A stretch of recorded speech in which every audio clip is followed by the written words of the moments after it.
I'm happy. What's up, everybody? Welcome. What? I said I'm happy too. So yeah, what's up, everybody? Welcome back to TCG Scrubs Podcast. I'm Oscar, and with the usual dudes, Team ARG's Colin. What's up, Colin?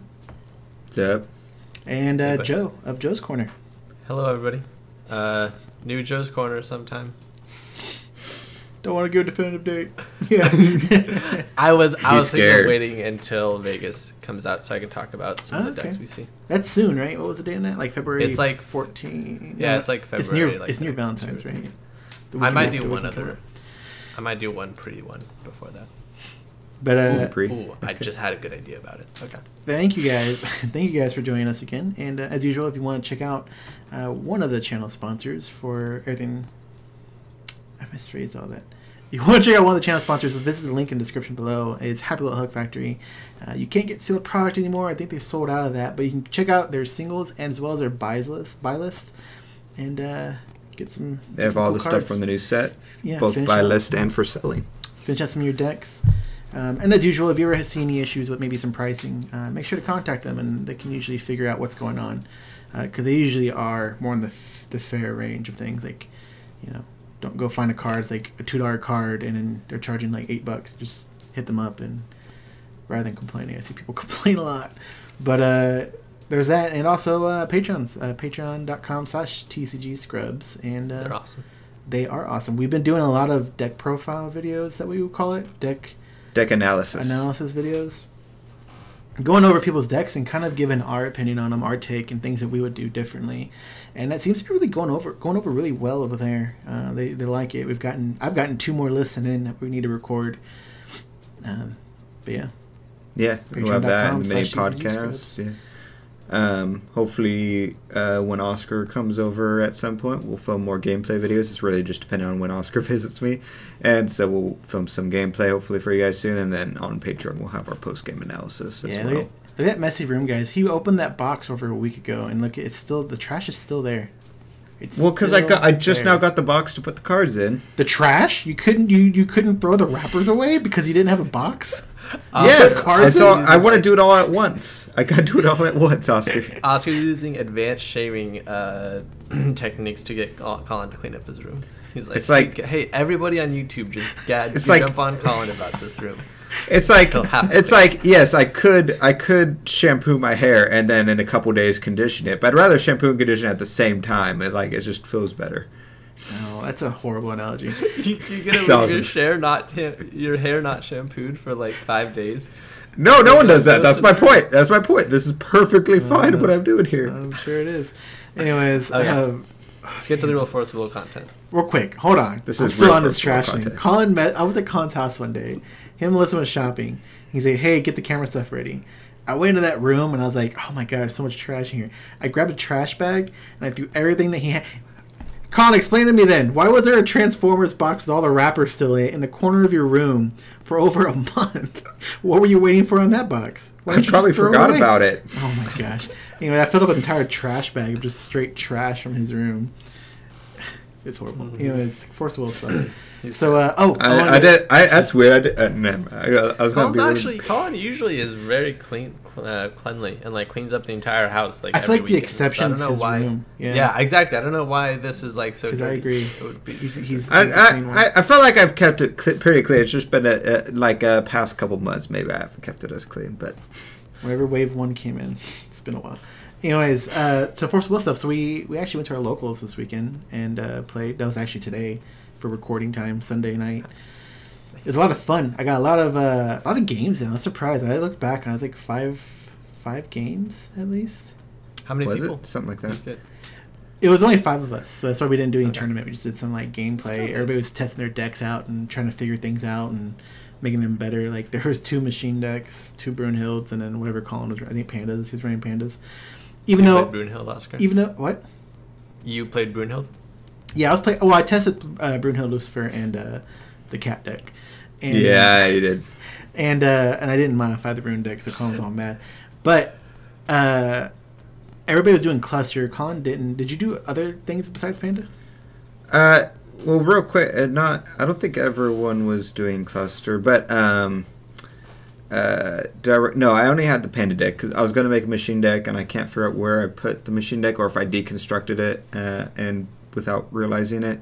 So I got to go figure out what I did with that. But yeah, I just have the Panda deck right now. I was going to make an IMO deck and I was going through and I didn't have certain cards because those were over my deck box and I got depressed and just gave up on that. So I went back to Pandas.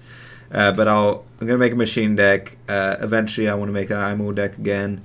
And I'm going to make... There's another one I was looking at. I forget. There's another deck I was going to look at, though. But I'll work on that soon. Was this the same Panda list you've been doing? No, I switched to Resonators because I wanted to switch it up because I've had the same J-Ruler Panda deck for a while, and Resonators seem like they're doing good. And so, which it's funny because I should have stuck with the J-Ruler deck because it probably would do better now. That time spinning, which it doesn't have time distortion. People aren't running Lorites definitively, so I don't have to worry about being Lorited when I judgment or different things like that. So it's a better time to run that type of deck. But I figured I'll try the Resonator thing. It was a lot of fun. I realized how much fun I have with the Resonators because there's so much stuff you can do, and it's so easy to bounce back. Like I was playing against Brunhild and stuff and getting my field wiped or different things like that. And it's really easy to bounce back with Pandas because you can drop down 1-drops or grab stuff from the graveyard and put it back in, or just Judgment and stave everything off with all my Darkness gems. Well, I pulled like I was going against a Brunhild deck, and game 1 I lost, and I was like, okay, he's just got so many Resonators, and then reanimating those Resonators like over and over and over again. So I was like, okay, all I have to do is sit back, just stave him off for a bit, and stockpile Dark Gems. So I wouldn't. The next 2 games I won, and because I wouldn't Judgment until I stockpiled a minimum of 12 Darkness Gems, and then I would Judgment and start doing that stuff, and then regaining the Darkness Gems and different things like that. So it was a lot of fun. Interesting, yeah. Yeah, Colin's one person I didn't get to play today. I only because I was like, let me get some more games in people I've never played with, because me and Colin can play, some other time, like at his house or something. So yeah. Oscar, between Lucifer and Brunhild, who are you going? It's tough because if it's going to be New Frontiers, I definitely like kind of the way the Lucifer deck is going, which is a New Frontiers deck, and then if it's Cluster, I really like the way Brunhild's going, but I just haven't built either one of them into the alternate formats, like Lucifer into Cluster only or Brunhild into New Frontiers. So I really don't know. So you have Oscar had a pretty... Yeah, his Brunhild deck is Cluster deck. And then Lucifer's New Frontiers. Because he had a pretty fun interaction today where he mulliganed, I think, all 5 cards, and I was watching him. I wasn't playing at this point in time, and he drew 5 cards, and 3 of those cards were March of the Dead, which is the 1-cost grab a 2-cost from the graveyard, and he ended up drawing a Freyla, and so he put that in. He ended up. I think I got her off of Faith in the Darkness. Faith in the Darkness. Oh, okay, might have. And he literally, so it had died once, and he pulled it out with March of the Dead. And then he had one turn where he swung in, the guy blocked with a Resonator that killed Freyla, so it died. He marched to the dead, brought it back up, swung in to kill that bigger Resonator, which killed Freyla again, and then he brought it back out with March of the Dead, and then swung in for 6 to their face. Like, he was just like... And then the Bonafide was like, okay, I'm done with this. And so it went to their turn, and they played the chant that does 1,000 to your opponent, they heal for 1,000, they do 1,000 to a Resonator, and Oscar in response played the rune that made it so that if this Resonator dies, it goes back into the field. So that Resonator just wouldn't die. He killed it. So 4 times at minimum. Was it 5 times at the end? Yeah, it was a lot. It died like several times and came back. It was fun. It was hilarious to watch. Yeah. But yeah, I think there's some Lucifer deck has potential. My favorite play with Brunhild though was I had March of the Hare in play. It was rested. Opponent's turn goes in response to whatever he was doing. March of the Hare has a drain if you have 2 runes revealed. Yeah, it also had 4 runes revealed, so it was an 8/8 in the field. And I went ahead Protection of Protection of the Angels 2 times. So it was a 24/24, and I played Spear, and so I ended up doing 2,400 to one of his Resonators and then gaining 2,400 life, because I didn't realize when it says you control a Valkyrie that you control your ruler, who's Brunhild, who's a Valkyrie, so you gain life no matter what. I was like, oh crap, yeah, done. There you go. Does Spear make the Resonator do damage? The card itself deals damage. So no. Yeah, so he doesn't do double now. Yeah. So Oscar gained 2,400 life, which was pretty funny. Yeah, I think in that game, in the end, I ended up getting up to like 7,200 life at least, or 7,400 life. So you blocked with or something with the March Hare? Or No, on my turn, he had rested my resonators down. He was playing machines. And so then I was like, okay, cool. You know what? I have 4 stones up past turn. And on his turn, I played the cards. So how did you gain 2,400 life? Oh my gosh. Yeah, what? Spear. Spear says you gain life if you control a Valkyrie. Oh, you gained that much life. Okay, Mm. I thought we were talking about the drain because like the No, drain no, hit him no. up, and I was like focusing way hard on the drain. I was like, but he's not dealing damage. Well, I didn't want to Okay. mention Drain. That's why Colin mentioned it. I was like, Well, I was mentioning so people knew what resonator, and it also sets the stage of like you're okay. gaining a lot of life because you I gain was more so than confused. Okay, that no, sounds. but it was that a lot sounds of awesome. fun. It was this game. Yeah, For it was- a while. I enjoyed it. I'm looking forward to next time. We'll do a pretty good tournament. And I told everyone to build Epic Stories decks just in case. I know, and they seemed really into it, which would have been great because Yeah. like, there was 5 of us. We could just done like a 5-player thing. And I told them to chill. message us. I was like, we'll give you whatever old cards you need because some Yeah, they probably don't have a lot of old cards. Yeah. So pretty It excited. was pretty funny. But yeah. When I played Oscar on Wednesday, and I played his stupid Schrodinger cat deck, and then we Colin did shared a picture, and it's like I'm doing my thing. Your thing is bad. And it's like I know nothing. I else. shared the picture, and Okay. Colin called me out for it. That was like that was so funny. Like his Schrodinger deck was so bad. He was just like, okay, I'll play 3 Schrodingers. Okay, I'll play. Dude, I was playing Brunhild with 5 it, Schrodingers. and I think if I had the right runes, I had a good chance because it was like turn 9, and I was still going. I wasn't hurting yet. And It I was able to we play looked over Mystery and he Box. just had a field full of cats and like a bunch of cats in the removed area. And Yeah, he had it a was like a handful stack of of cats. that big There was canoe. so many cats everywhere. It was pretty good. It was great. Okay, So let's yeah, get into the next. the Yeah. meat. Yeah. So, This is just us bullshitting. well, yeah. I mean, we're talking about Force of Will stuff, man. Jeez. Yeah, Joey's I'm never not criticizing. satisfied. Yeah, he's not. One thing I did want to mention, if anybody's in the Austin area, in 2 weeks from now, so the February 10th, we're going to do a little tournament.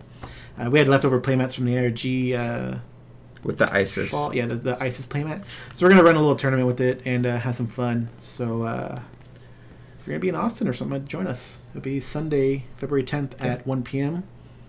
I'm thinking it's Guaranteed probably cluster playmat. only. And then No, they said New Frontiers when I asked them. I asked them if they went to do New Frontiers or Cluster, and they said New Frontiers. oh, okay. That's fine. I And see, that's when I told them to also build Epic Story Sticks. okay. We could run a side event, Oscar. If 8 people showed up, then we knock off into top 4, and then the remaining 4 just do a big old 4-person Epic Story That would stack actually be really game. hype. That would be my dream, Oscar. That'd be Anyways, badass. so we're gonna jump into the so Rudy did his second Yeah. part of this video, and we wanted to go ahead and cover that since we covered it in last week or whatever week's video where we did the first video. And also, before we get into that, just a brief... Whoa. So, briefly go over, he did a box opening as well. That came out super late.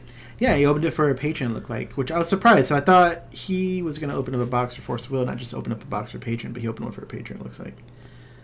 What do you mean? Well, when he opened his box, he said, "Okay, David, this is for you. Let's see what you pull." Which he does that. All his box opening videos are for patrons. Patrons go buy a box of like magic. He opens it on video and he's like, "All right, Philip, let's see what you get. Oh, here we go. Oh, you're getting your box value." And he opens it up, and that's what he did with this video. Oh, I see. That was, well, Force of Will for sure sent him a box. So I wonder what happened there. Anyways, so yeah, that's what I was commenting on. So I thought was interesting. That's interesting. I'm curious about that now. So he just okay, but so Colin's really puzzled right now. yeah, no, I'm trying to like go in my head of like what who okay, but no, I just thought it was cool his box opening. Like he was going through and he seemed very enthused about the box, about the card quality is still good. He was really into that and the card art and stuff like that, and he was just I'm trying to remember. I'm blanking now on some of the comments, but I was just sort of like mentioning he did do the box opening and was very positive about the value of the box, the card quality, the card art, Which the I card forget what quality else, is something yeah. I think that he acknowledges that Magic's suffering on right now. Like they'll have like curling issues, stuff like that. Yeah, well, and even when you get someone that's equal card quality, like I think Pokemon does a really good job with their print quality and their full arts and stuff like that. Their card stock is not as good as Force Will. Force Will has a little bit thicker card stock without being as thick as like say Warhammer, which could be too thick to some people or something like that. You say they have a good quality, but something I'll mention about Pokemon that I kind of wish Forcible had, only because I did enjoy collecting these cards back when we played Pokemon, is they do have slip-ups. Like, there'll be cards where they're miscut. There'll be cards where they're crimped at the top because they got stuck in the wrapper. Like, there's people who want Forcible those, has those. but not as much as Pokemon does. There's Pokemon... No, you're literally saying, I wish Forcible had worse quality control. I almost wish they had that because I enjoyed collecting those cards. Because you want it to be more rare. You want it to be more rare, so when it comes up, you're like, I need it. Who has that? I need to buy that from you. Speaking of rare, I don't know how common it was. Maybe you guys who picked up a lot of second print run of Time Spinning Witch can let me know. I was looking on TCG Player, I don't know, like maybe when New Valhalla first came out, and or New Dawn Rises, and I had seen somebody was selling, I forget who it was, miscut inverse cards from Time Spinning Witch, and I was like, whoa, are these real? Because they're only selling them at 25 cents a card. I thought that would have been like something like way more, and somebody would have won it, so I picked them all up. But let me know if you guys had that issue. That's interesting. Yeah, I remember that. You were super excited about that. I was like, that's a really good find. Miscut cards are really, like, they're a cool byproduct, but, I'm not into it. I think cards are kind it was nice finding little crimps and stuff like that. Or where the hollow is shifted over on Pokemon cards because they do little square images, and it was in the wrong area. Anyways, I like misprints where it's like, oh, it's the wrong symbol or the wrong attack and defense, or it doesn't have an attack and defense, but it has the foiling where that should be, or we've seen those weird ones. I like those. I'm not a big, I'm not as like much those. The miscuts or the half prints and stuff like that. I like it when it's like a legit card, but there's these random things where you look at, you're like, wait a minute. Yeah. So to Rudy's video is so one of the main the first part that he approached, which was something I was looking forward to, that he mentioned in the first video, was why they moved from the clamshell. I'm gonna call them clamshell boxes. It's nice hard. So this is interesting. To the softer cardboard, and it was mostly just due to the fact that they're printed in Japan and shipping, costs a lot of money and things like that. So, well, it sounded like I could be wrong, but it sounded like he said they moved their printing to Japan, like a Japan printing company. And he said there was only like one that can do those boxes, and they're not at that print company. I'm going off of memory, so it sounded like there's only like one company that does those good boxes, and they're not at that company anymore because they moved facilities of who's printing. Yeah. And so, did I misinterpret that, or is that correct? No, pretty much. So it sounds like they were with the company in Japan that printed those nice boxes, and they moved to another company elsewhere. And printing elsewhere, they can't print those boxes. But there was also a cost effectiveness of printing really nice boxes, but then shipping them from Japan to around the world that wasn't saving them enough money that they went ahead and went with the other company, right? Who can only do the okay boxes and then go from there. It sounded to me like that was like a Japan only printing company, maybe. Mm-hmm. I would have to rewatch that portion because I remember I remember Rudy saying that that was like a Japanese printing company, and that they were having trouble shipping out the boxes. But I also remember like the opposite side of like I think here, let me restate if this is what you're trying to say, because I feel like I got two messages out of it, which was one, they moved, the different printer company doesn't do it, so they just they're not doing it because of that print company.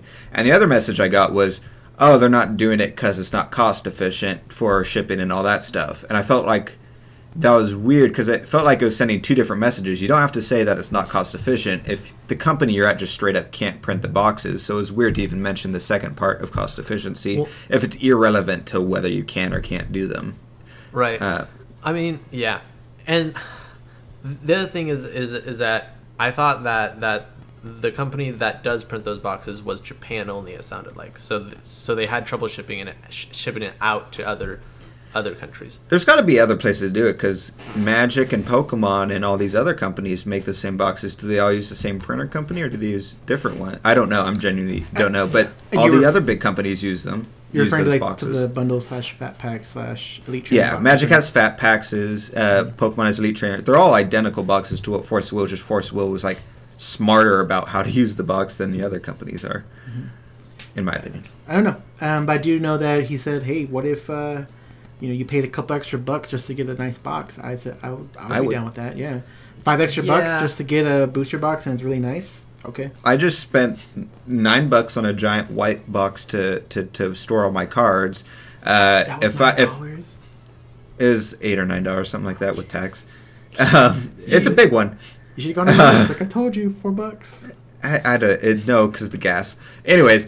On your way home, Colin. Anyways, go ahead. See, okay. Oscar, this goes back to the time on the Rooster Teeth podcast. What is my time worth, Oscar? My time is worth a lot. But no, I didn't get to my point. Oscar distracted me. No, my point is, I'd pay for like $5 extra for a booster box if it meant I got the nicer booster box because. $5 for something that stores my cards or like I'm storing sleeves in it that also looks cool and I could stack them all up in a line and it looks cool and it's not going to disintegrate like all of the old booster boxes I have right now are slowly disintegrating. That with the exception of like old ones like Two Towers, MOA and all those were like nice material. The new one might be Strangers of New Valhalla. We'll find out in like a week. That's how long New Dawn Rises box lasted, and WOM. But no WOM. New Dawn Rises might have been fine. But yeah, I'd pay like $5 for that box. That would cost them what, like 50 cents per booster box to make, and probably like 50 cents extra shipping per box total. No, see, I don't think that's a realistic way to like look at it. Like if they, from what I was hearing, is that they would have to be printing with that company. That's why I say there's two different points. Right, like they can't just get those clamshell booster boxes and like put all their cards in. Like they have to go, like they have to do the cards with the company, they have to do the shipping with the company, and all that just kind of, for me, sounds like it just snowballs into like way too much cost. We'll see what happens. For one, I want to say it's these boxes back here that I like better, which were the ones beginning of Ray Cluster. Yeah, that's what I'm talking about. Those are the easier ones to store cards, and not necessarily just the ones like from BFA and all that. Although those would be nice too. I'd take anything at this point. But I feel like, it's like they've gone to the cheaper printer, but like these are probably contract prices, right? So like after so much time, that contract may even come up in price, so maybe even more reasonable to go back to these other printers. Maybe even Force of Will does even better than it is now, just due to all this, positive more negotiating power. And not just more negotiating power, but more money is now coming into it. Maybe it's like more reasonable to be like, let's go back to that printer we were at once, and we'll get those boxes back. Because how were we there and then moved on? Like, I see that we were there and then moved to other printers just to help save costs, to help make sure this game, stayed. Well, and also there's the side thing of Taylor. Taylor Norris had messaged me, and he had gotten the Stranger New Valhalla booster boxes, and at some point in shipping, some of them got squished, and it messed up some of the cards just because it's a flimsy box that's squished in once it gets stacked with other stuff. That doesn't happen with the BFA boxes or the nice Ray Cluster boxes. That'll almost never happen unless you take a knife to it. So just on a purely retaining card quality, which is Force Will's biggest selling point, I think it's good for that. Obviously, it doesn't matter if the print company can't do it. It's my same comment on the now not as great playmats. If they're doing it all in house and that's the best that print company can do, then can't fault them for that. That's all they can do, and that's the cheapest route. But if they ever have access to anything of better quality for either the boxes or the playmats, they should snatch that up. I mean, maybe they can move back, but my thing about Oscar is that Force of Will was really hot and doing really well, and that's why they were probably at that company, and it was probably a good move then. But then when they when it started kind of going downhill, they realized that, hey, we have to cut, we have to negotiate costs somewhere, and to me it just sounds like the contract with that company just is completely maybe in the future you're right, but like as of now, it's not going to be like an extra $5 per box or like it'll be like. Well, yeah, I know. Well, when you're 10 or 20 when you're dollars. downsizing a company like this, I've seen this happen with a company that's infinitely smaller than Force Will, and they downsized and after and just with this tiny company, they're like, oh, we found all this stuff that we don't use or don't need or cut back on these things, and they saved like several $1,000s a month just in these random services or random things they're doing. So if you could imagine Force Will, when they cut back this different thing. Oh, if we cut back the booster box and cut back this, they're put that on a huge scale. I'm obviously I don't know how much a business costs, but it's probably tens of thousands, if not higher, per month, and so yearly that's goes exponentially. So in the meantime, like I don't know if I said this on podcast or to Oscar, like it just in the meantime, what they should do is even if the company grows and gets successful again, they should have a buffer zone. So let's say they're doing successful right now. So after cluster rotates is when they should look into these better options, but not immediately, because in the meantime, they can create this cushion of finance where they can, even if they can afford to do this stuff immediately, they shouldn't. They should create this cushion, so if anything ever happens, they can keep maintaining the same box and card quality and everything like that. So we don't have this weird visual representation of how good the company is doing. Like, oh, they got the good boxes. That's when they were selling real good again, and then it went back to the flimsy ones because shit happened. That's when we got all those misprints again. Instead, like, we shouldn't have this visual representation of them on the face of the company, which is the cards and boxes. It should always maintain the exact same no matter what's happening behind the scenes. And so if they have that cushion, I think they'll be good going forward. That's a good point. Yeah, what was the next? So another one was distributor pushback due to like MOA and Bingo 2, and if distributors were angry with Force Will, the company, and which Jeff had said they didn't get mad, but that they didn't think that they would stand the test of time. They would probably fail within the year. Yeah, and that was back in 2015. They said they'd fail within the year. Yeah. Was it back in 2015, or was it that the fact that they saw them as the same company back from 2015, which is a note I had taken? No, he because he specifically said they would die sometime in 2016 or something like that. He specifically made the 2015 to 2016 jump of one. But then how is MOA and Bingo 2 what influenced distributors to say that if that's not how far back those sets were? No, he's not saying in general. He's saying back when MOA failed, distributors said this game's going to die in a year, and then it didn't die in a year. And then the conversation, he sort of muddled everything together, but specifically that 1 year remark was referring to MOA. I thought he said it would fail by 2017 is what I thought. It could be. Maybe I got 20. It's either 2015, 2016 or 2016, 2017. Yeah. Either way, whatever point it was, we've passed that point. I think. Yeah, exactly. It's important part to mention. Yeah, we've passed all the point. Almost. We have 2 weeks left on the last prediction of when Force Will die, and then we're home free. Right?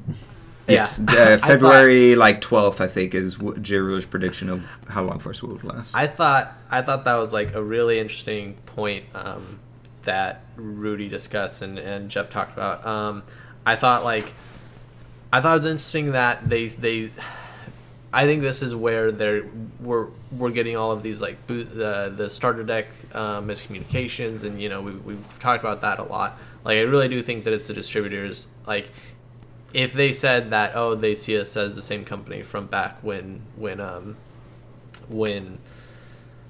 Bingo 2 and MOA. Yeah, exactly. Like that's not good for their negotiating powder.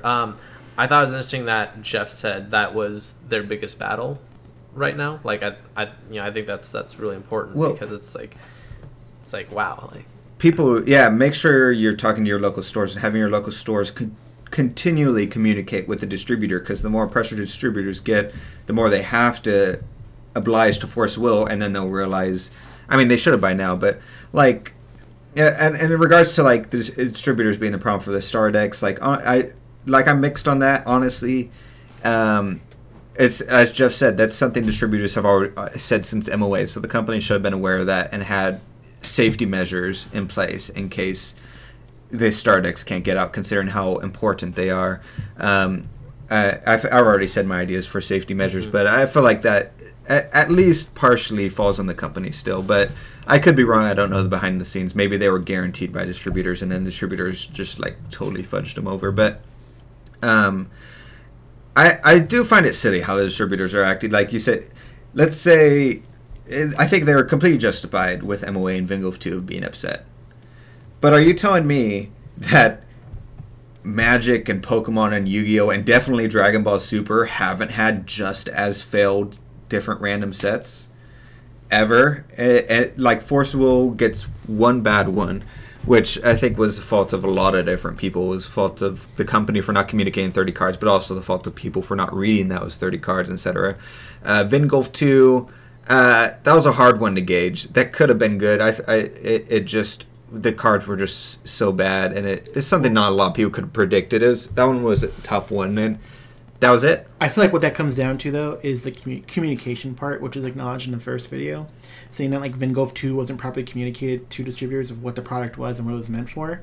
So they assumed like year one Vingolf was like really good reprints, so they probably loaded up on it, as opposed to the other ones. Like, and Pokemon has stuff like this where it's like a mini set that's not meant to be bought in bulk. Like was it that Team Aqua, Team Magma set that remember we used to buy those? Yeah, like I that, almost made a deck out of that. Yeah. Like something like that is a small set, so probably like bought less quantity of to do stuff like this. So I think it just came down to communication. Is what the interest in that. Why? But it's been so long since then. I think the distributors just need to get over it at this point. Like, just get over distributors. I see YouTube videos. I see Oscar watch YouTube videos sometimes. I know other sets have had just as bad, if not worse, just because they print quadruple, whatever, 6 times, whatever number that means, way more product, which means exponentially fells way harder. Like I'm enjoying following whatever is going on in Magic right now that Rudy's following. I don't fully understand it, but it's fun to listen to. Yeah, but I haven't really. Whatever he's calling it, Timmy Box 2. That's all I know it's called. I don't actually know the real name of it.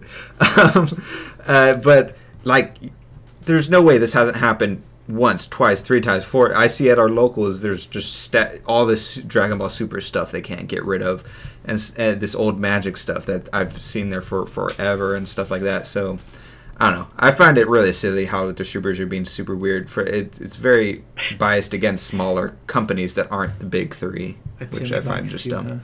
I said I don't know what it's actually called because I don't actually care about it. Those are cash grab boxes essentially, and Timmy's are people who go and buy them, who are dumb essentially. Well, I know what I'm saying. I don't actually know the name of the box. I just know that he keeps calling Timmy Box 2 and never actually says the name of it. Yeah. Well, it was interesting mentioning that. Our store, who has a bunch of big Magic players, and Lauren didn't even know the Alpha had released a video about Forcible. It sounds like they don't even watch them, to be honest. Yeah, but she was mentioning she sold out of Stranger of New Valhalla. She bought enough boxes that she thought it was going to last until the next set, and it sold out in 2 weeks. 2 cases, contacted all of us saying, hey, I think she probably bought more than 2 cases because the case has, 6 boxes?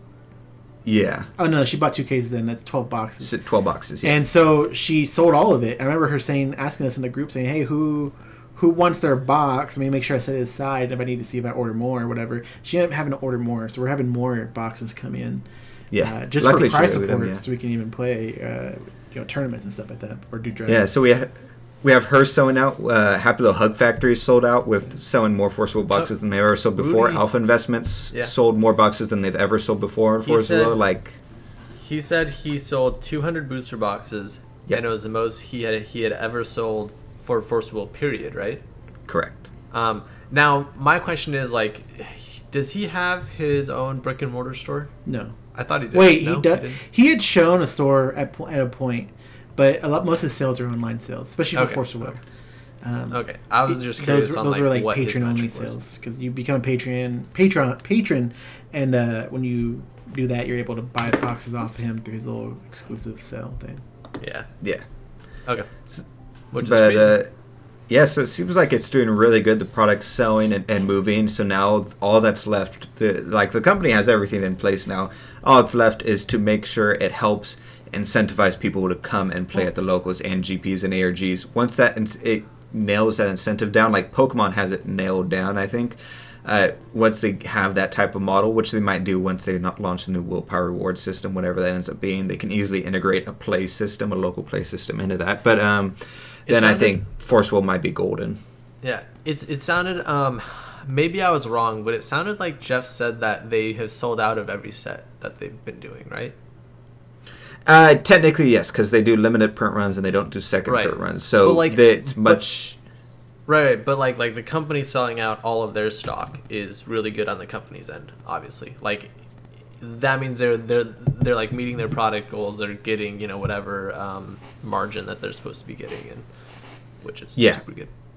Well, because if I remember right, they're doing pre-orders plus whatever percent, and so they're not just bulk sending because they're not sending to Target and all those different stuff. Right. They're just meeting demands plus X%, and then if that sells out, then it's gone, unless it's something like a TSW situation, or really something else comes up. Maybe it sells within the first couple days. I think would be probably another situation where they would need a second print run just so people can play, kind of like Caster Chronicles needed but never did for their very first set. It'd be interesting to see. No, well, I was gonna go into. I wanted to focus more on Colin's point of like, what did you just say, Colin? Like it was like I was trying to think of the actual word you used so I could like bring it back to that, but it was basically like incentivizing people to, to start playing and stuff. Like play Pokemon. Yeah, and something that I thought was interesting when he mentioned that like Force Will doesn't have any second like IP that drives like sales, like how Pokemon has the anime and Yu-Gi-Oh had the anime, and that's why they're like probably two of the biggest card games, the big three, and then Magic just started when they didn't have anything, so it's like it's the main, the biggest. But I thought it was interesting that they mentioned that Force Will doesn't have anything to help drive it, and that they were doing like local commercials and stuff about it. So I just want to talk about that. What's your guys' thoughts on it? Yeah, what Rudy talked about, where they're going to have local commercials, local spots or something like that. And it sounded like not in the U.S. The spots, I think he said, were for outside the U.S. Well, yeah, which is what Jeff had said in a Q&A, which was... It's going to be targeted. Somewhere in Europe, maybe Germany, had a actual ad that was to be coming on commercial. Yeah. I thought it was interesting what he said, how that was one of... I was talking about something. Joey just moved on to another subject. Well, thanks, Joey. You could have told me to like. I didn't know you were going on to another subject. Yeah. To be fair, the point Colin had, and then talk about it. And I already forgot everything I was going to say. I'm sorry. Do you wanna think about it? And we can. No, it's too late. What were we talking about then? Huh? We were originally talking about the play system. And okay, I remember now. It'd be great to see distributors get back involved again, and I'm talking about like the ones that Rudy had done the buyout from, because those deal directly with big store like retailers, like say Walmart and Target and stuff like that. Like if they were to communicate with Force, like, hey, we'll take on this much product. Can you print this much more outside of what you're already doing? And then they can rebox that and throw it into some stores. Would be interesting to see, especially if they did the starter decks. Like, can you imagine just going to Walmart and seeing the starter decks already there? Yeah, or like, it'd be cool if they did like little. All I want is cool like other product, like here's this cardboard box and it has a 3 packs and a pen. I don't. Yeah, just give me some cool stuff. Give me like here's some Pokemon. I want Pokemon. Pokemon nailed their extra product. They nailed it. Yeah, Pokemon did it good because like you'd go and be like, oh, this one random promo is extremely playable. You got to go only get it from a blister pack. And then, the blister pack had 3 variants of it with 2 different promos and the one promo you want. And every store would only get, maybe 3 or 4 of that one you do want. So you'd have to hurry up and go to stores and find that promo you're trying to get. Mm-hmm. Things like that. I like Charizard. I like collecting my Charizards. Yeah. Oh, I'll go get a Charizard box. Mm-hmm. Oh, I'll get a Mega Charizard box. Oh, I'll get this Charizard pin that comes in a blister pack. But anyways, there's so much to satisfy you. I'm just I would love an IMO pack, an IMO pin. Yeah, I'm just curious to see that distributor get back into it again if they're seeing it doing so well. But moving on to what Joey was saying is hold on. I also want to say that I actually agree with you guys, and when my brothers and I actually got into the Naruto card game, they had tins, and Yu-Gi-Oh also had tins way back when, but the tins had Gaara, and it was a deck based around Gaara and all the Saiyans and stuff. So that, and obviously Magic had the commander decks that were like, base just like pre-built commander decks, and like, so yeah, I agree. Like Force Will should have tins and stuff too. Oh, and, like, I'm gonna as a side note, having Force Will be in Target, like that got us into playing Naruto, and if Naruto had actually like survived and stuff, we probably would have played it more. Yeah. But so like I agree, like having Force Will in Target and Walmart and stuff would probably really help. Having it back. And as point of that product, like man, I was telling Oscar, I'm actually probably gonna get some Pokemon cards for when Detective Pikachu comes out. They're having a Detective Pikachu set with has a 10 and everything, and one looks like a case file for different Pokemon and stuff. I was like that type of product. I'm like, oh my god, I'm gonna get that. Cool. I was saying in Fantasy World it'd be cool seeing like Epic Stories decks one day. Moving on, because we're getting near time here. Is they don't have an IP, they don't have a video game, they don't have the 20 plus years of nostalgia, and they're working hard to get their name out there, because there is a lot of players who don't know what Force Will is or have even heard of it still. And so they're doing that with, say, working with commercials, YouTubers such as Rudy, or even Snaggy Legend, Ruler School, as well as Gen Con, which runs that really big thing where they lay out all the cards and do teaching and stuff like that at a Sunday tournament. And just kind of just word of mouth from other players, maybe even some larger players type of thing. Yeah, so, I they definitely need to, like, stuff like Gen Con is super well done and everything like that. I think they should do more conventions, especially targeted ones. Like, hey, look, it's the great Weeb convention of the U.S. Like, you need to get your stuff in there. That's where you need to go. There's so many anime conventions. We have what is it, Ushicon or whatever, next to us, like every 2 months. I don't know. Their advertising is weird. And we have Rooster Teeth RTX, which there's got to be cool anime fans. Yeah, with Ruby they and have Genlock. Ruby, they have Genlock now, they have all their other animated Genlock Vingolf. I haven't watched it yet, and I wanted Genlock Vingolf. But yeah, no, that'd be a great place for them to go showcase, because that's becoming bigger and bigger every year. So hit up RTX. We'll go, and we'll help out. We'll volunteer. I'll give my time up for the whole weekend. I'll message Jeff. Don't worry. You guys should get like a booth for Force Will. Yeah, well, me and him were talking because our local shop does a big giant booth for tabletop gaming, and be like, oh, we'll just go over there, hang a banner up, and maybe sit around teaching people who show up who are interested, if she allows us to do that. That'd be really cool, actually. Yeah. So I wanted to ask you guys a question and like get into this whole like a little bit deeper into the whole anime discussion thing. So do you guys think that having an anime and like not being able to explore different avenues of like your game is like, so let's take like Dragon Ball Super. Like you have your characters, you can only print Goku like 20 times before, in my opinion, I would stop playing the Goku Resonator. But like there's no and like Pokemon, yes, they've been coming out with new Pokemon games like constantly and stuff.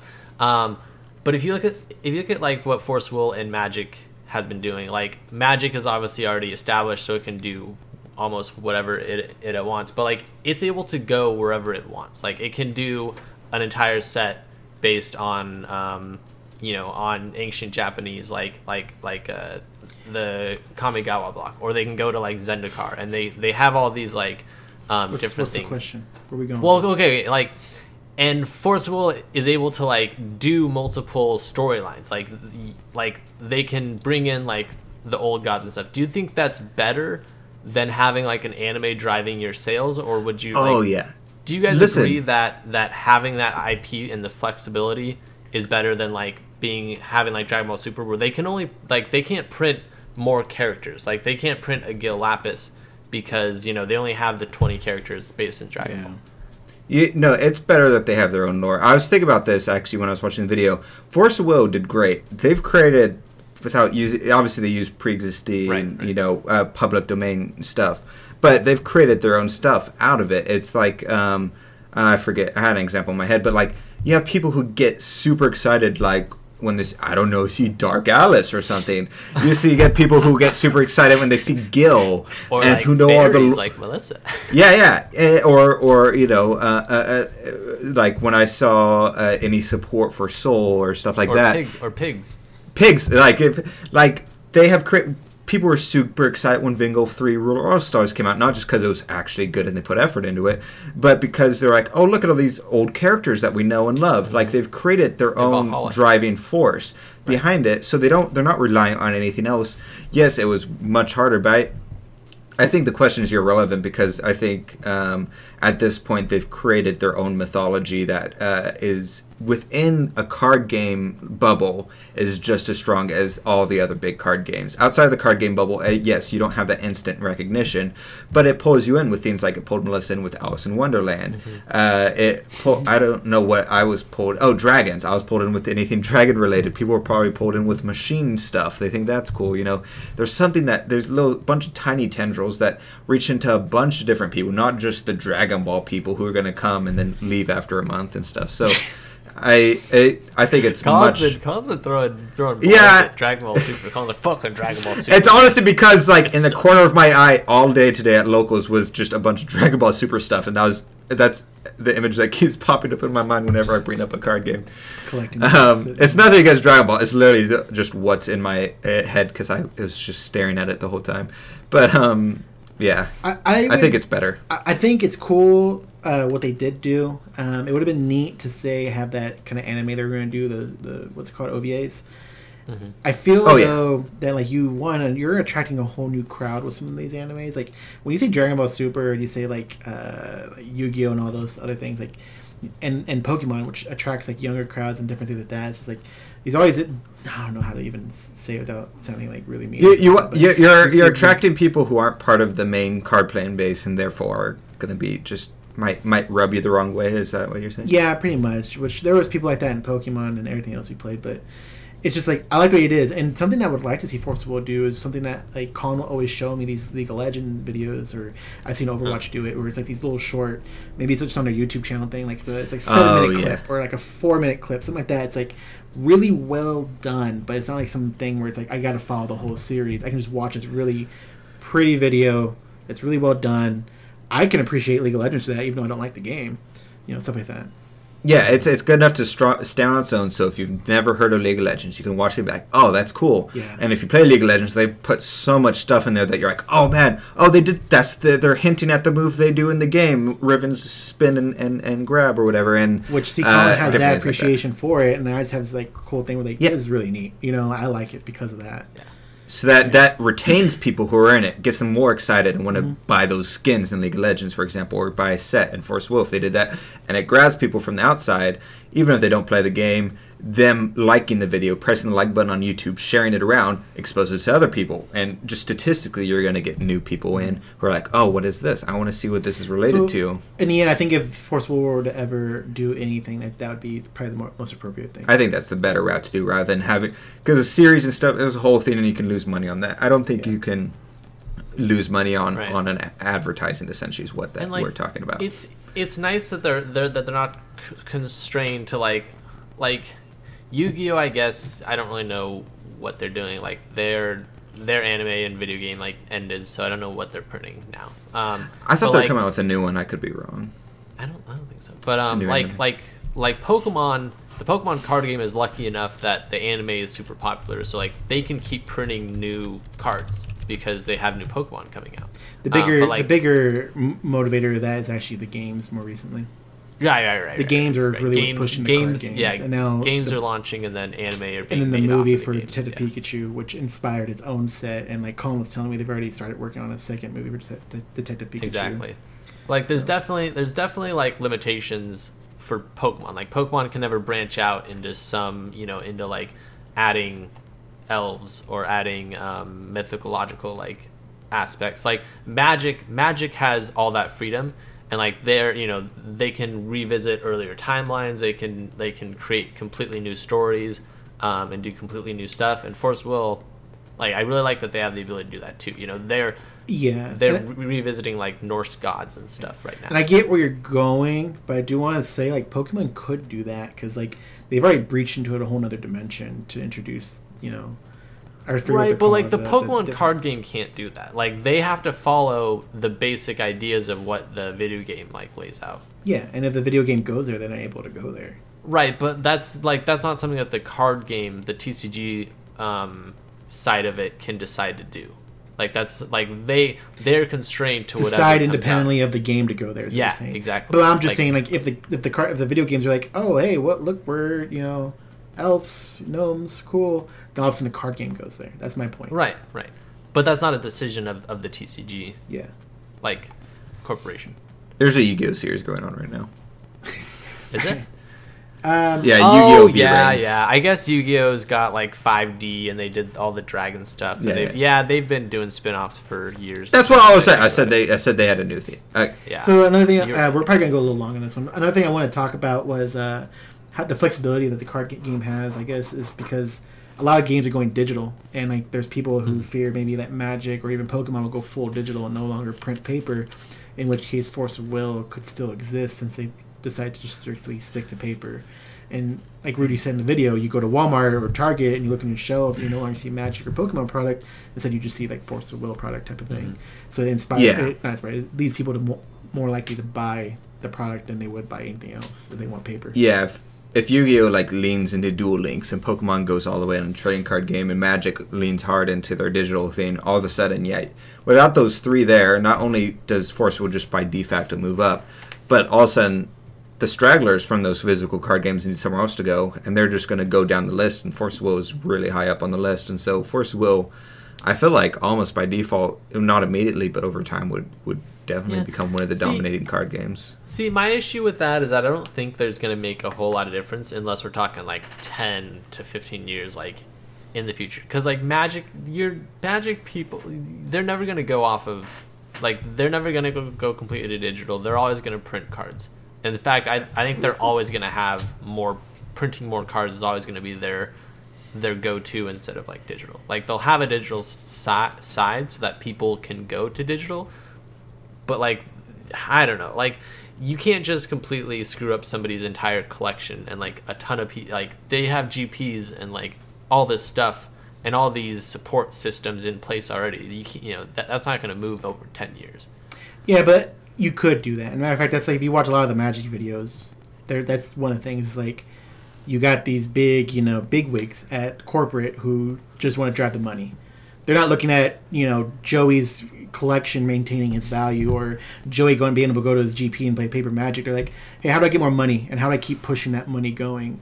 So they could easily go full digital, and that's like one of the big fears of it is just going full digital because of those reasons. Out of the three, I think Magic is the most likely to go all digital out of the big three. Personally, I could not see them going all digital. Like I can't see them either, but it's a possibility. I think is what the point comes not down right to. now.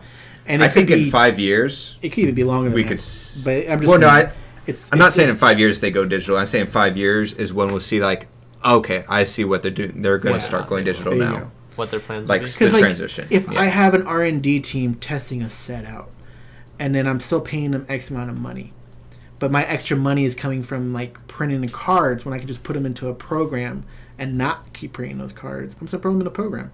Be like, there you go play that game. I don't have to go deal with these printers anymore. I don't have to make these special boxes anymore. Things like that. Yeah, you can do erratas. You don't have to do bands anymore. I get it, but there's so much you would have to push so much into like. You would have to completely restructure like all of your like physical tournament, like how that works, your whole worlds. Yeah, like but they're already working to do that with this whole exactly. esports thing they're doing with the arena. I think so. Like the structuring is already taking place. Yeah, if they Magic the Gathering. Do you not see their prize pools they're doing? Yeah, it's ridiculous. You go to a GP and now you're playing arena to win. I thought that was for like the prize pool was mainly for the physical. I think card. what Magic wants to do. They're really pushing it to be the digital one. I think what Magic wants to do is push their players slowly into digital, and once it's a certain percentage, is when they'll do a huge push over there. And I think they want to create not GPs and stuff like that. I think they want to do esports. I would think they want to do League of Legends, but with Magic, which could totally work in their benefit. It could totally work, but they're already even dropping the GP name and restructuring it. So see, and the GPs that did exist. Probably shouldn't dwell too much on Magic speculation. I know. But let's move on. So we'll talk more about that later. But Force Will would definitely be able to. Sorry, fill fill that niche. Like, I agree. Yeah. Force Will should still wait. Force Will should still have an online client. I don't want that to get lost. This is not an excuse for them to not do an online client. Okay, continue. That'll be another video. We'll talk about that. But anyways, it says not being publicly owned, they had more flexibility on profit margins to meet. I don't know why I put that note down. Anyways, the point was they can adjust print runs, update ban lists I can't talk today. Update ban lists quicker and on the fly due to being a private company. And they're being not that they actually do. Yeah, which they're keeping that ban list balanced and up to date, which is a point that Jeff brought up in that. Yeah. They are now. I think after seeing the effects of Sherry, especially with this new ban list, I think it feels like this ban list was the most on top, especially with Spirit Stone. That was the first time I think they've ever done a preemptive ban, pseudo preemptive. It felt like, and so that felt nice. And I think they finally learned their lesson with Sherry of waiting too long, and I'm hoping at least. And so, right. And I mean, that felt good. This ban list, the whole errata with table flip, like that came out so fast, and like it's really good. You know, it's good. That's awesome. It was funny because Jeff was like, "This is not happening." Went away, no one heard from him. He probably went to R&D. Was just like. Grab it, was like slap, slap, slap, slap, slap. What does it say now? Slap, slap, and slap, like slammed his fist on the table in a quiet room. It was like, what the hell's going on? No, Oscar, come on, no. He went in and he flipped the table, obviously. Oh man, you got me. All right. Those are awful. Another note that was brought up was that balancing the card game has its own costs that Jeff's realized, and says that making a balanced game sells less sets, but when you sell really powerful cards within the set, it helps move that set even more. Which is a good point. Yeah, a good point that it's time splitting which is a really good set. It's maintained its value, and that's where Lorite came in. But that also has to do with how the ratios and stuff were super weird for rulers. But yeah. No, that's perfectly fine. My only complaint with strong cards is cards that do everything, like Lorite. I think Lorite would have been just as sought after, just as strong, if it either wasn't a body on the field or didn't also cancel regular abilities from J rulers if it was just Resonators. Some sort of slight tweak, just as fine. Same with Persia. They had it 30 paragraphs. Take out one paragraph, just as strong, just as sought after, same dollar menu value probably in the secondary market for the most part. Like, I understand strong cards are needed, which is it's an interesting point because if you don't have the strong rare cards, because it's not just enough to have rare cards. We've seen 10-cent rare and super rare cards. It has to be a good one and one that people want because it's strong or even a tinge too powerful. And so it's a good point to make. Yeah. I think Mistletoe is like a really good a really good example of like golly, push that's cards. strong. Yeah, that are. I was playing against it today, and they were just like, I was like, oh boy, this is because they're just play a free rune, play another rune, play another rune. It's just like koosh. Yeah, I didn't realize. How Mistletoe dies, Judgment, bring it back out. I'm like. Oh boy, this is a thing. Maybe Mistletoe might be a little crazy, but like I don't think crazy, but it's still like it's a thing. See, I think Blade of Faith is like insane too. Like I hated getting like Blade of Faith for like one, and it's like and you can't fair spell it. How is that removal fair? But anyways, but you know it's I don't know. So you know Jeff does have a point.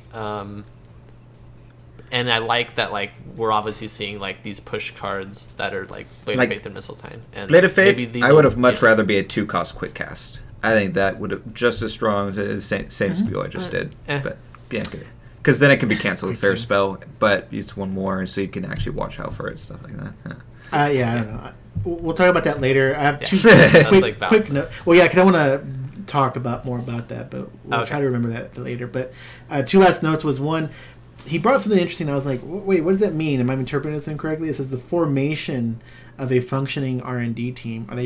Did they create a new one, creating a new one, or is it just referring to they did create a new one, and that's the changes we've seen going We've been hearing a lot of weird hints of that. I think it's safe to say now, I think they just got a new R&D team.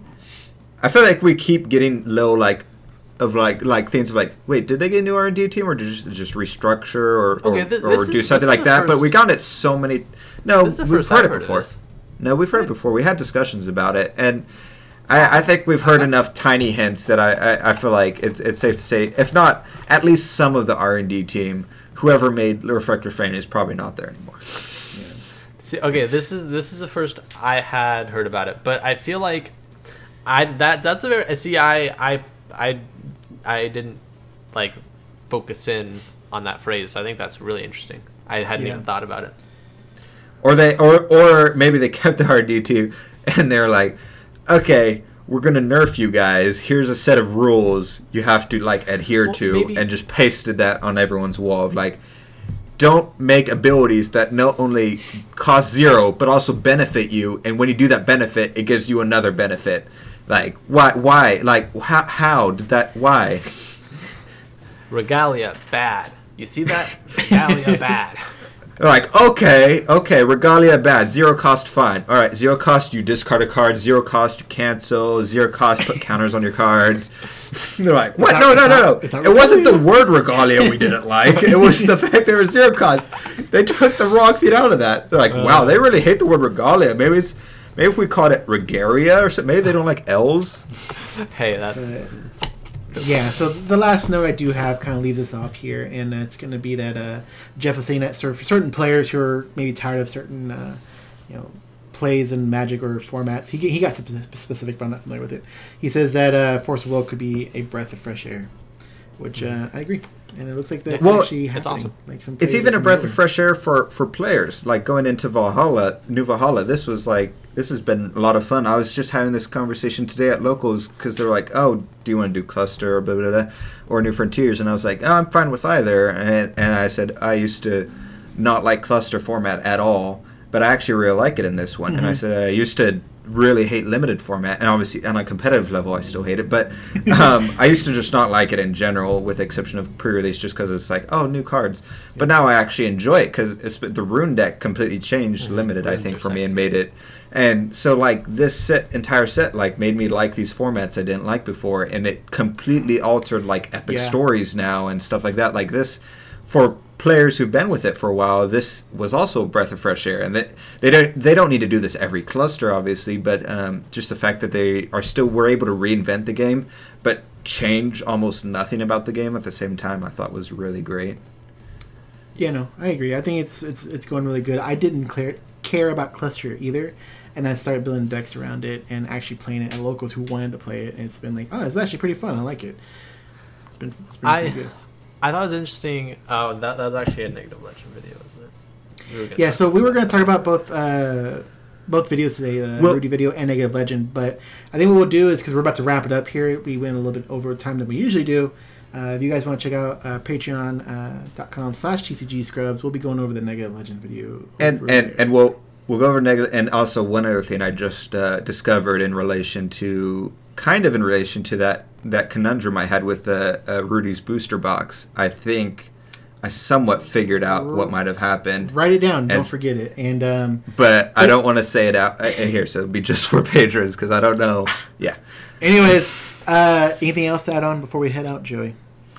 No, I think we're cool. I don't know. I want to real quick. We said it last one, but before we go, I just would say big shout out for Jeff. I think he's the one who coordinated that, obviously. Yes. That was really awesome. Got a ton of views, ton of coverage for Force of Will, and also just great to, especially watching that video with all that stuff he talked about, and then I'm following whatever was going on with Magic, and just the transparency difference where Magic's like straight up manipulating numbers, kind of, sort of, and everything. I was like, man, that's crazy. If I was in that, I would have left Magic just after that. Yeah, and Jeff's been doing a really good job, and I'm not like crazy obsessed with him the way some of the people are on our Discord, or even the way Colin is, but he's doing a lot of work. He's putting a lot of his like own, like he does advertisements. I'm assuming on Facebook, where he's just putting his own money in there to help advertise the game even further, and it's definitely an awesome job. Well, he's doing what we've been wanting the entire time, and that's why I keep bringing up how awesome everything is that he's doing. Is because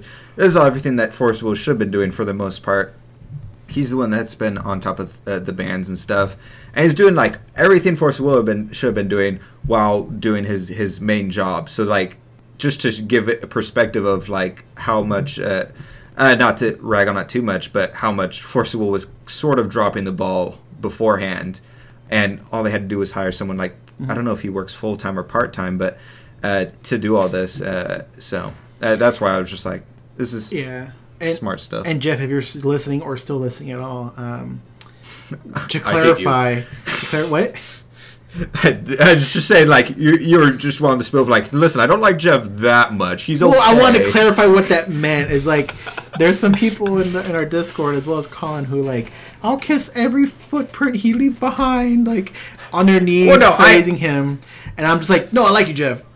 But I don't like you that much. Listen. Obviously, not. You were around during Sherry. I was not kissing during Sherry not being banned, and I specifically said it was a dumb idea not to ban Sherry out of the first round. There was something in there the other day in our Discord, and I laughed because Josh Patton, it was even like, "Geez, guys, you calm down with y'all's obsession with Jeff." So I was laughing because I was agreeing with them. I was like, "Oh my gosh, guys, calm down." Top 3 forcible waifus. I'm like probably just like in the middle of that liking Jeff. Like he's doing a good job because he's just a good, like, he's a good guy. He's a good person. Like I really enjoyed talking, like shooting the shit with him. And like it's clear that he has like a good personality. He's a good person. Yeah. And that's why I think everything's going so great right now. Like if they didn't hire him, there's a good chance the game probably has a much bigger chance of dying because it was not going a good direction. He understands a lot of this stuff too. Like, you know, he comes from Magic. He has all these good background and all this insight into this stuff, and he's a good person. So like, kind of know the kind of I like how Oscar was trying to make a point of and then it just ended with like Joey and stuff just back. Oh yeah. Suck. Anyways, we're going to end it here. And all right. Come check us out on Patreon.com/EasyScrubs where we continue it. And other than that, we'll see you guys later. Bye. Yeah, later.